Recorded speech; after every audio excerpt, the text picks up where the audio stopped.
A videoaula de hoje é a correção da primeira atividade de ciências, sexto ano, PET 5.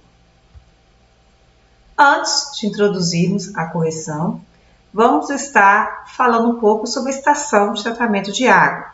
No caso de Montes Claros, nós estamos em Minas Gerais e a estação de tratamento de água nossa, ela quem controla é a Copasa. No caso, a Copasa, ela vem recolhendo essa água de uma represa ou de um rio. Essa água ela é bombeada até a estação. Chegando na estação, nessa etapa 2, ela recebe algumas substâncias químicas, sulfato de alumínio, cal e cloro. Para que serviria essas substâncias? Essa substância, o sulfato de alumínio, ela vai ajuntar, aglomerar a sujeira. Essa sujeira que vai estar aglomerando, ela vai acabar formando aqui na parte de cima espumas de sujeira, por isso chamando flocos de sujeira, espumas de sujeira na parte de cima. Esses flocos são visíveis e posteriormente até as pessoas da própria estação saem recolhendo essas espumas de sujeira. Repare que nesse tanque nós temos umas pás que ficam agitando essa água. Posteriormente, a água é passada para um outro tanque que nós chamamos de decantação. Para que serviria esse tanque de decantação? A água ficaria parada e a sujeira iria se depositar na parte do fundo. O tanque de decantação lembra um pouco aquele tanque quando a gente entra no rio. A gente entra no rio, agita a água fica toda cheia de lama. O que acontece? Se eu sair do rio, ficar paradinha sem movimentar aquela água do rio, a sujeira vai para a parte de baixo e o rio volta a ser clarinho. Então seria mais ou menos esse princípio. A água aqui nesse caso ela vai ficar parada, ficando parada a sujeira vai se depositando na parte de baixo, fica aqui nessa parte de baixo. A água agora que vai ser utilizada vai ser a parte de cima que está mais limpa e essa água da parte de cima que está limpa vai passar agora para um outro tanque que nós chamamos de filtração. Qual seria a função dessa filtração? Ela vai tirar sujeiras pequenas que não conseguiram ser tiradas nem no tanque de floculação, nem no tanque de decantação. Então, aquelas sujeiras pequenininhas que não foram recolhidas vão ser retidas agora no tanque de filtração. Ele é formado por carvão, areia e cascalho. Lembrando que esse tanque de filtração também acaba retendo parte de alguns micróbios. Alguns vírus, micro-organismos pequenos acabam passando por esse tanque. Aí na etapa 6, aí nós temos algo importante. Quando chega na etapa 6, ela vai receber substâncias químicas, que vai ser o cal, esse cal para regular o pH. O cloro, a função do cloro é matar os micro-organismos que conseguiram escapar dessas etapas. Então ele recebe uma substância que mata esses micro-organismos e muitas das vezes esse cloro vem um pouquinho a mais, para que quando ele sai da estação de tratamento de água e ao chegar na sua casa ainda se encontrar no meio do percurso algum vírus, algum micro-organismo, ele também matar. Então quer dizer, ele é suficiente para matar, purificar aquela água e ainda manter-se limpo até chegar à sua casa. O flúor ele é importante porque na verdade ele vai ter uma substância que previne cárie dentária. Então por isso que vamos receber essas três substâncias, cal, cloro e flúor. Aqui depois essa água fica armazenada no reservatório da estação de tratamento de água, no caso nosso aqui Copasa, e ela vai distribuir para toda a cidade essa água. O que é importante comentar é que essa água quando sai da Copasa, ela sai potável, limpa, própria para o consumo. Mas nesse percurso dela até chegar à nossa casa, ela pode passar em canalizações sujas, que podem estar sujas, até a nossa própria caixa d'água pode estar suja. Por isso que é importante que para consumir essa água, para bebê-la, a gente deve filtrar. Não há necessidade de colocar cloro ou outra substância química, porque esse cloro já está presente para matar qualquer outro micro-organismo. Na verdade, a gente vai tirar as possíveis sujeiras que possam estar presentes nos canos, nas canalizações, ou na caixa d'água. Primeira atividade 1. Observe a imagem a seguir e responda as perguntas que se seguem. Indique o número e o nome da etapa em que ocorre a adição de substâncias químicas para facilitar a união de partículas muito finas de areia, argila e outros materiais. Nesse momento, nós estamos falando do momento 2, segunda etapa, que é a primeira represa, mas momento 2, que vai receber substância química. E essa etapa a gente chama de coagulação. Quem é que vai fazer esse processo para juntar a sujeira? A gente chamamos de sulfato de alumínio. B. Descreva a importância da cloração e da fluoretação no tratamento da água. Como falei antes, cloro mata os micro-organismos que não foram eliminados nas etapas anteriores, lembrando que até o próprio processo de filtração vai acabar retendo e eliminando essas substâncias. O flúor é importante para a proteção dos dentes da população. Questão C. Identifique o método de separação de mistura representado pelo tanque de carvão, areia e cascalho. Cite um outro exemplo de seu cotidiano em que está um método empregado. Esse método de separação nós estamos usando formado de carvão, areia e cascalho é a filtração. Ele é muito utilizado quando a gente fazemos café, a gente usa um filtro, e na filtragem da água dos filtros caseiros, né? Que chega na nossa casa, os filtros caseiros que a gente consumir, a água a gente passa naqueles filtros caseiros, tem uma vela, e essa vela faz a mesma função que está na estação de tratamento de água. Atividade 2. Cite a importância da garantia do saneamento básico para a população.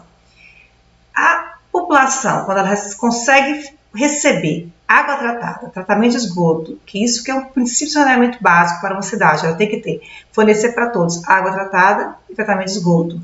Isso é importante para evitar a disseminação de doenças e também preservar o ambiente, porque se eu não estou jogando água, esgoto no rio, o meu ambiente, os animais estão sendo preservados, inclusive o ser humano. Aqui nós estamos vendo uma foto de crianças que a gente vê que essa cidade não possui saneamento básico. Por quê? Elas estão fazendo uso para tomar banho de uma água nitidamente não tratada, a gente vê que é por trás da sujeira, então eles estão brincando, uma água suja, poluída, e com certeza o índice de doença que eles poderão estar pegando, né, o risco é muito grande. Organismos transgênicos. O que seriam organismos transgênicos? Para a próxima questão vocês conseguirem entender. É um organismo que foi modificado geneticamente, a carga genética dele foi alterada.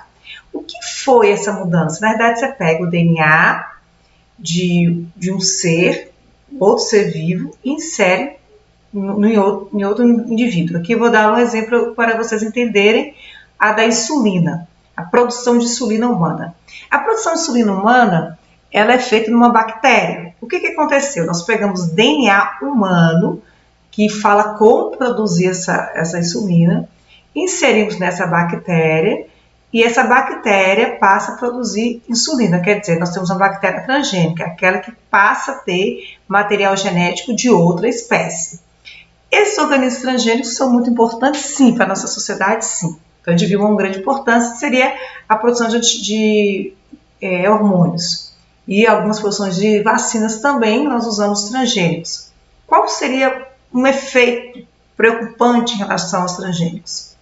É que esse material que eu estou pegando de uma espécie e colocando em outra, no caso, se eu for fazer uma relação a algo que eu vou me alimentar, como milho transgênico, soja transgênica, eu posso estar aumentando em algumas pessoas essa questão de, como se diz, alergia. Ela poderia ser uma pessoa alérgica, por exemplo, se a pessoa come um milho e não é alérgica, ao esse organismo, esse milho for geneticamente modificado, ele pode estar trazendo naquela pessoa, naquele indivíduo, alergias. Atividade 3. O Brasil é um grande produtor de soja transgênica, cuja característica é ser uma planta produzida por técnicas de engenharia genética, tornando-a resistente a pragas. Cite uma vantagem para o produtor da soja e uma desvantagem para o consumidor. Como eu comentei antes, o que é um algo transgênico? Material genético de uma outra espécie que é acrescentada nela. Qual é a grande vantagem de outros agricultores terem procurando esse tipo de soja transgênica? Soja que tem material genético de outra espécie. Ela tem maior produtividade, redução de custo, aumento de potencial nutricional, muitas vezes consegue alterar a nutrição, deixando ela mais nutritiva. Plantas mais resistentes às pragas, aumenta a tolerância das plantas a condições de adversas, ao solo infértil, a clima quente. Então isso aí é uma característica bem interessante, Por isso que muitos agricultores atualmente estão fazendo uso de plantas transgênicas. Qual seria a desvantagem? Igual eu comentei antes, você pode ter desenvolvimento de doenças que seria uma reação alérgica. O câncer também poderia estar possível, a gente não tem nada comprovado, mas são suspeitas e medos que nós temos. Desequilíbrio ambiental, porque nesse momento você tem um surgimento de uma nova espécie naquele local, então isso pode prejudicar as espécies que lá existem. Então, estou falando de uma espécie que está se misturando com outras espécies que já existiam lá, poderão ter um impacto ambiental muito grande. Além desse impacto ambiental, nós temos que pensar um pouquinho. Alguns transgênicos, eles são produzidos para aumentar a resistência daquela planta ao inseticida. Então, esse que é o grande polêmica que nós temos, os transgênicos.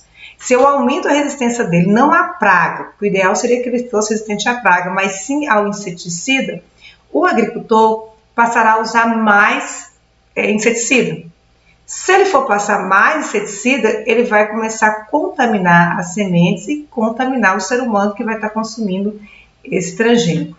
Então, esse transgênico, a gente sabe que tem uma grande vantagem para o agricultor, mas é um novo estudo que está sendo ainda muito bem analisado para ver a viabilidade dele para o meio ambiente e ao ser humano. Adubação verde. O que seria adubação verde? Adubação verde é uma rotação de cultura. O que é rotação de cultura? Nós iremos, esse aqui seria o mesmo terreno, e eu vou mudar o plantio desse terreno a cada período. Então, um período eu planto algodão, aí depois que eu recolhi o algodão, vou plantar a soja, depois eu planto uma pastagem, depois eu volto a soja, volto ao algodão. Então, o que seria o quê? Eu nunca vou estar plantando a mesma cultura naquele terreno. Essa rotação de cultura ela é interessante porque muitas das vezes, a adubação verde, ela traz consigo uma planta leguminosa. O que seria plantas leguminosas? Aquelas que têm vagem, igual o feijão é de vagem, a soja de vagem. A característica de plantas que são de vagem, que são leguminosas, elas conseguem fixar nutrientes no solo, que é o nitrogênio. A fixação de nitrogênio ao solo enriquece o solo. Então, a adubação verde é utilizar plantas, um adubo verde chamado uma planta leguminosa, que seriam plantas que têm vagem. Posterior ao seu cultivo, eu estarei cortando essa planta, deixando esse material no terreno como forma de fertilizar o solo. Então, aqui nós temos a rotação de cultura e no meio dessa rotação de cultura nós estaremos intercalando com o adubo verde, que seria a planta leguminosa. Atividade 4. Como a adubação verde contribui para a melhoria da qualidade do solo? Essa seria uma adubação ideal. Por quê? Porque você não vai utilizar materiais inorgânicos, seria adubação inorgânica, uma adubação natural. Você também vai diminuir a população de plantas invasoras, de pragas, de doenças, porque quando você vai fazendo rotação de cultura, nós evitamos as pragas, já que nossa cultura, um ano eu estou plantando soja, depois eu planto algodão, então eu estou rotando a cultura. Intensifica a atividade biológica do solo, já que nós vamos estar enriquecendo o solo pela presença leguminosa, e promove a fixação de nitrogênio, que é a ação da nossa planta chamada leguminosa. Até a próxima videoaula.